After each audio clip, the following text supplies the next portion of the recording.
மடியை மடியா ஒழுகல் குடியை குடியாக வேண்டுகோர் என்கின்ற வல்லோனை வாக்கிற்கு முத்தமிழறிஞர் கலைஞர்களுடைய விளக்க உரை என்பது, குலம் சிறக்க வேண்டுமானால் சோம்பலை ஒழித்து ஊக்கத்துடன் முயற்சிகளை மேற்கொள்ள வேண்டும்.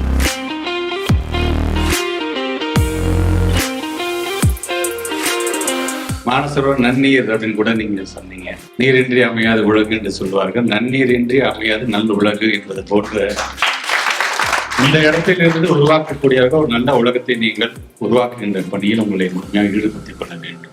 ஐஏஎஸ் அப்படிங்கிறதே பாத்தீங்கன்னா, IAS is the steel armour of the people அப்படிவாங்க. நீங்க தான் கேடயங்களே. நீங்க உங்களை பார்க்கும்போது எனக்கான ஒரு மிகப்பெரிய பெருமையா நான் பார்க்கிறது என்னன்னா, ஒரு கல்வித்துறை அமைச்சராக கல்வியால் உங்களுக்கு அதிகாரம் கிடைக்குது.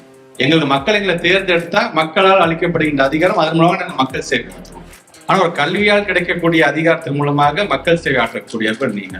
நாங்க மாறிக்கிட்டே இருப்போம். மக்கள் எங்களுக்கு நம்பிக்கை வைத்தா நாங்கள் இந்த பொறுப்பு, அமைச்சருங்கிற பொறுப்பு, இங்க சட்டமன்ற உறுப்பினர்கிற பொறுப்பு, இங்க கவுன்சிலருங்கிற பொறுப்பு, மக்கள் எங்க மீது வைக்கிற நம்பிக்கை.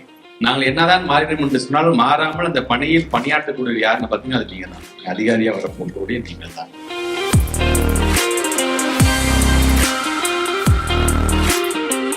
பொதுவாக ஐஏஎஸ் ஆபீசர்ஸ் நிறைய இளைய சமுதாயத்தை சார்ந்த ஒரு ஹீரோ மாதிரி பார்ப்பாங்க. இப்போது அந்த கலெக்டர் மாதிரி. ஏன் நான் நிறைய அரசு பள்ளியை சார்ந்திருக்கின்ற மாணவ கூட நான் பேசும்போது தான் கேட்பேன், என்ன ஆகணும், ஒன்று போலீஸ் ஆகணும்னு கை தூக்குவாங்க, இன்னொன்று கலெக்டர் ஆகணும் அப்படிம்பாங்க. அப்போ அதுக்கு முதல்ல நீங்க என்ன பண்ணணும் அப்படின்னு நான் கேட்பேன். நான் படிக்கணும் அப்படிம்பாங்க. அதே தான் உங்கள்கிட்ட நான் சொல்றேன். நல்லா படிங்க, தேர்ச்சி பெறுங்கள்.